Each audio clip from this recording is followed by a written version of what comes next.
सामाजिक प्राणी मानिसले आफ्नो जीवनमा गर्ने महत्त्वपूर्ण निर्णयहरूमध्ये एकमा पर्दछ विवाह। हुन पनि किन नहोस्, सही जीवन साथी भएको खण्डमा जीवन जिउनुको आनन्द नै बेग्लै हुन्छ। हाम्रो समाजमा पनि विवाहको निकै महत्त्व रहेको पाइन्छ।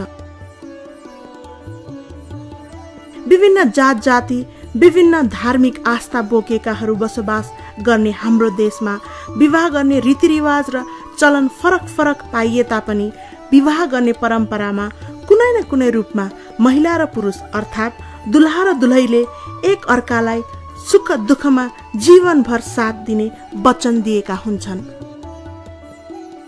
यसरी एउटा सुखद दाम्पत्य जीवनको कल्पना गरी सुरुवात गरेको कतिपय सम्बन्धहरू असमझदारी, अज्ञानता, सामाजिक कुरीति, अन्धविश्वास जस्ता अनेकौं कारणहरूबाट अन्त्य भएको हाम्रो समाजमा पर्याप्त पाउन सक्छौं। विवाह पश्चात मानसिक, शारीरिक र आर्थिक हिंसामा परेका महिलाहरूको कथाहरूको कमी छैन हाम्रो समाजमा। हुन त हामी कहाँ घरेलु हिंसा सम्बन्धी कानुन नभएको होइन, तर कार्यान्वयन पक्षमा भने ज्यादै फितलो छ। यसै कारणले गर्दा अझै पनि धेरै महिला घरेलु हिंसाको शिकार भएका छन् र कतिपयले हिंसाकै कारण आफ्नो ज्यान पनि गुमाएका छन्। हिंसाको एउटा डरलाग्दो रूप हो आफ्नै निकटतम व्यक्ति वा परिवारको सदस्यबाट जिउँदै जलाइनु। बर्न सर्भाइभल नेपालका अनुसार हरेक वर्ष विश्वमा करिब 1700 जनाको मृत्यु जलिनुको कारणले हुने गर्दछ। नेपालमा पुरुषभन्दा महिलालाई बढी जलाइन्छ। जलाइएका महिलाहरूले विभिन्न कारणवश बयान बदलेको कारण दोषी उम्कन पाउँछन् र यस सम्बन्धमा विशेष कानुनको आवश्यकता समेत रहेको बताउँछन् रुमी राज भण्डारी।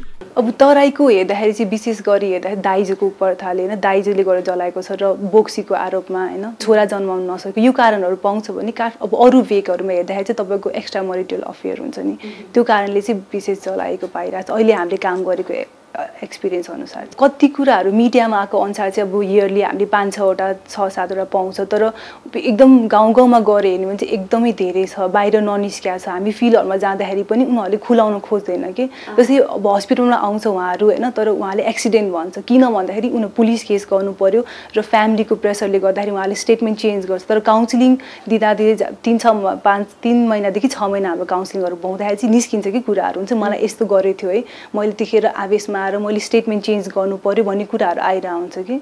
अब हेर्दाखेरि हाम्रो प्याट्रियार्कल सोसाइटी पनि छ, जसरी हामीलाई सोसलाइज गर्छ होइन, बच्चादेखि महिलाले सहेर बस्नुपर्छ, त्यो कुराले पनि हो। हाम्रो सोसल स्टेटस हुन्छ नि, हाम्रो श्रीमानलाई एकदम भगवान तरिकाले मान्नुपर्छ टाइपको होइन, अनि हाम्रो स्टेटसले हामी इकोनोमिकली साउन्ड पनि छैन कि, महिलाहरू एजुकेटेड छैन, यो कारणले गर्दा पनि हामी पिछडिएको पाइरहेछौँ कि।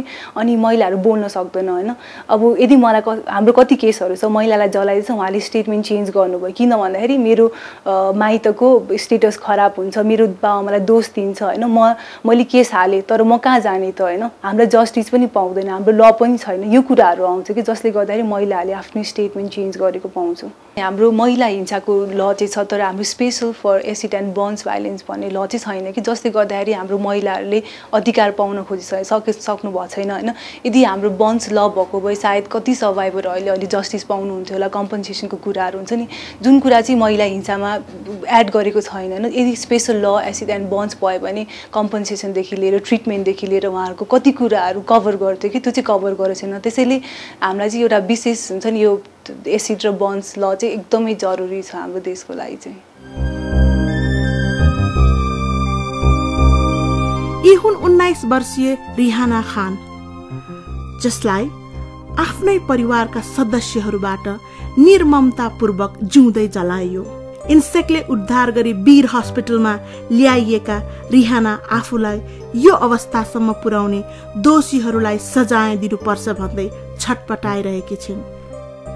कुछ करते नहीं है पुलिस वालों ने, कैसे कानून है जो उन लोग को पकड़ के नहीं रखते हैं। हाँ, हमारा एक नंदोई तो नेपाल ही में रहता है, वो कितना लंगीच रहता है, उसको भी नहीं पकड़ते हैं पुलिस वालों। पकड़ कर फिर छोड़ दे, क्यों छोड़ दिया? हाँ, उसको बंद रखना चाहिए, उससे पूछना चाहिए। उसको मालूम है ना कहाँ उसका ससुर, कहाँ उसका साला सास, उसकी साली कहाँ है, उसको सब मालूम है। मगर वो उसको छोड़ दिया गया तो वो आज़ाद हो गया, वो नहीं बताएगा। हमको जला दिया, हमको जिंदा जलाने के बाद फिर हमको 2 रात घर में रखा उन लोगों ने। फिर तड़पा रहा था रिजवान मियाँ, बोल रहा था कि अपना बयान बदलोगे तभी आपको दवा कराएंगे, वरना नहीं कराएंगे, आपके मम्मी पापा को नहीं बताएंगे। हम बोले नहीं, हमारे मम्मी पापा को बता दो। बोले नहीं बताएंगे, जब तक बयान नहीं बदलोगी, बोल दो अपने भूत जरे हम। शरीरको कम्मर मुनिको तल्लो भाग पुरै जलेकोले रिहाना एक्लैले आफ्नो अधिकारको लागि लड्न सक्ने अवस्थामा नरहेकै कारण I will be Rihanna's voice, म रिहानाको आवाज बन्छु भनेर अघि बढिन् Seema Pande. I wanted to be her voice, उहाँको एउटा आवाज बन्दिन चाहन्थ्यो अनि ऊ पनि सायद त्यही नै चाहन्थ्यो। उसले मलाई मन पराउँछ भन्छन् सबले, त्यो मन पराउनु कारण त्यही हो, उसलाई लाग्छ कि म उसको आवाज हो। हालसालै आफ्नो स्नातकोत्तर पढाइ सिद्ध्याई लोकसेवा आयोगको जाँचको लागि तयारीमा रहेकी सीमा पाण्डेले रिहानाको विषयमा जानकारी पाए लगतै रिहानालाई सहयोग नगरी बस्न सकिनन्। पत्र पत्रिकामा होस् वा सामाजिक सञ्जाल मार्फत रिहानाको यथार्थ बाहिर ल्याउनमा उनी लागिरहन्। रिहानाको विषयमा बताउँदै सीमा पाण्डे रिहानाले के भन्दै थियो भने मलाई बिहा गर्ने बेलामा चाहिँ ऊ मन परेको थिएन। फोटो चाहिँ हेर्दा हुँदाखेरि दाँत अलि बाहिर निस्किया छ दिदी, अब हिन्दीमा बोल्छौ, दाँत बाहर निक्ला है दिदी, देखा तो मैं चूल्हे में झोकाई भन्छ कि त्यो फोटोलाई चुलामा हालेर आयो भनेर भन्दै थियो। सी नेभर लाइक्ड हुन्छ नि, त्यस्तो मन परेको थिएन। तर सबैजना परिवारले भनेर ल ठिकै छ भनेर बिहा पनि गरियो होइन। बिहा गरे पछाडि त्यो बेलामा दाइजो पनि मागे थिएन, केही पनि मागे थिएन। तर बिस्तारै बिस्तारै हुन्छ नि, गौना भनेको चाहिँ के रहेछ भने बिहे पछाडि चाहिँ माइती जाँदो रहेछ नि त, माइती गएर फर्किए पछाडि त्यो चाहिँ गौना भन्दो रहेछ कि। अनि त्यो फर्केर आएपछि चाहिँ उहाँसँग नराम्रो भनौँ न व्यवहारहरू हुन थाल्यो। अब भैँसी चाहियो अरे होइन, मोटरसाइकल चाहियो अरे भन्ने खालको त्यस्तो कुराहरू हुन थाल्यो। उसलाई अब खानामा पनि राम्रोसँग नदिने हुन्छ नि, अब आफूले के खाने उसलाई के खाने दिने होइन, अब कुटिराख्ने हुन्छ नि। अझ त अझ रिहानाले चाहिँ यो न्युज पेपरमा पनि आएको कुरा हो, नयाँ कुरा भन्दै छैन होइन। मैले त्यो प्राइभेट अर्गन्सहरू उहाँको सिगरेटले जलाइदिनु हुन्थ्यो क्या। उहाँलाई मतलब टर्चर हरेक वेमा चाहिँ उसलाई टर्चर दिइराखिन्थ्यो होइन। त्यो एक दिन चाहिँ के भयो भने उसलाई चाहिँ एकचोटि उसले स्टोरीमा मलाई के भनेको थियो भने उसलाई चाहिँ पिटेको भनौँ न, पिटेर उसलाई पुरै बेल्टले पुरा निलो बनाइदिएको थियो। घर फर्की भागी, त्यो भागी अझ चाहिँ के गर्यो भने त्यहाँबाट बाराइच इन्डिया क्या। इन्डिया चाहिँ किन भागी भने त्यहाँ मामा पनि छ अनि इन्डियामा चाहिँ बस पाइन्छ क्या डिरेक्टली। अब यो गाउँहरूमा चाहिँ जानलाई चाहिँ साइकलमा भागो वा अरू ठाउँमा दौडेर भागो भने हतपत ट्रान्सपोर्टेसन पाइँदैन। सो उसले चाहिँ के गर्यो भने यताबाट म बुवाको घर भागी पनि समात्न सजिलो छ, यता बस लिएर समाति गयो भने समात्दैन मलाई भनेर ऊ इन्डिया भागी। त्यसपछि मामाले उसलाई घरमा लिएर आयो। गाउँ समाजले सबले बिहे भएको छोरीले के घरमा राख्छस्, हुँदैन, सम्झाएर पठा गर्ने भयो। अब उतापट्टि पनि पठाऊ भन्ने कुरा भयो। अनि उसले ल ठिकै छ नि त, अब गाउँ समाजको कुरामा आएर पनि हुन्छ नि, त्यो प्रेसर पनि हुन्छ नि, कहाँ यस्तो ठुलो छोरीलाई घरमा बसाएर के गर्छस् भनेर। सो उसलाई चाहिँ पठाइदियो। यो होलीको रातिको कुरा हो भनेर भन्नुहुन्छ। होलीको रातमा चाहिँ राति 10-11 बजीतिर फर्किनु भयो बुढा।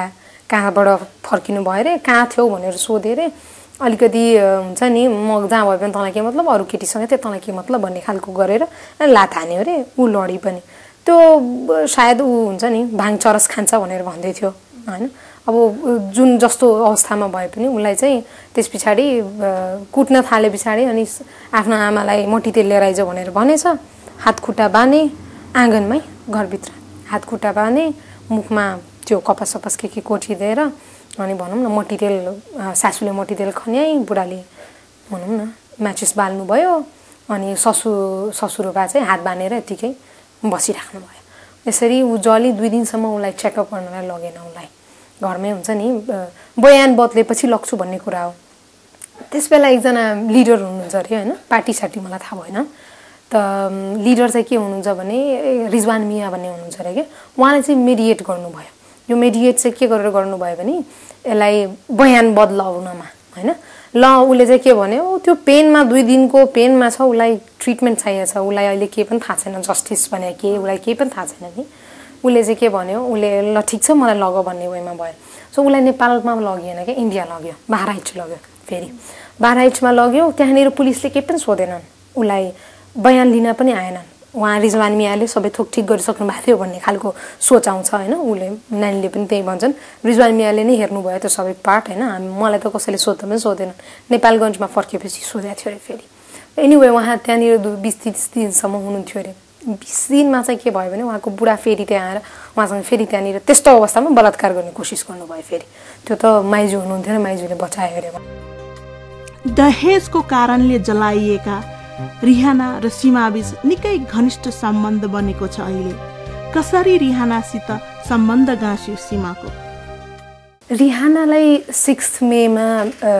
काठमाडौँ ल्याइएको थियो रिपब्लिकामा उहाँको हेड पेजमै मतलब हेडलाइनमै भनौँ न उहाँको पिक्चर आएको थियो त्यहाँ उहाँलाई उहाँको स्टोरी पढे पछाडि भनौँ न स्टोरी वाज सकिङ होइन एकदम सकिङ थियो स्टोरी सो मैले चाहिँ अब उहाँ कहाँ हुनुहुन्छ भन्ने कुरा चाहिँ मलाई त्यो पत्ता चाहिँ लागेन किनभने न्युजपेपरमा पनि मेन्सन थिएन म चाहिँ उहाँको सेफ्टी पर्पजको लागि हो कि भनेर सोचेको थिएँ अनि फाइनली मैले चाहिँ इन्सेकमै फोन गरेँ इन्सेकले लिएर आएको भन्ने कुरा थाहा भएको थियो न्युजपेपरबाट इन्सेकमा फोन गरेँ इन्सेकले वीर हस्पिटलमा छ भनेर भन्नुभयो अनि त्यहाँ पुगेर उहाँसँग बसेँ कुराकानीहरू गरेँ रिलेसन यतिकै डेभलप भयो फर्स्ट डे भेटेँ रिहानाले सेकेन्ड डे पनि दिदी मैले फोन नम्बर छोडेर आएको थिएँ नानी केही पऱ्यो भने भन्नु है भनेर यसरी बिस्तारै बिस्तारै उसलाई सानो सानो उसको जरुरतको कुराहरू प्लेट हो ग्लास होस् होइन सानो सानो कुरा उसलाई के चाहिन सक्छ भन्ने कुराहरूलाई त्यो नोटिस गरेर गर्न थालेँ सो त्यसरी चाहिँ हामीले चाहिँ के गर्यो भने मेरो सिस्टरले पनि उसको बर्थडे उसलाई पनि मन खिन्न भइरहेको थियो ल है लेट्स ट्राई टु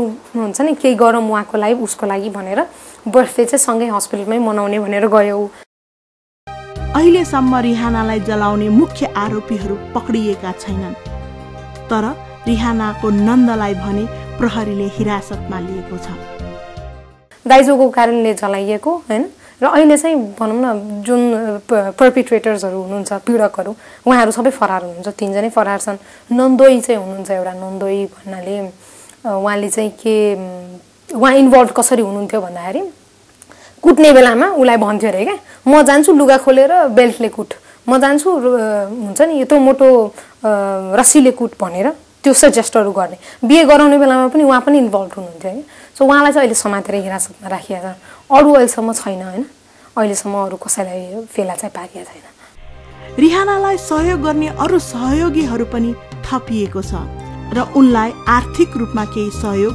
जुटेको छ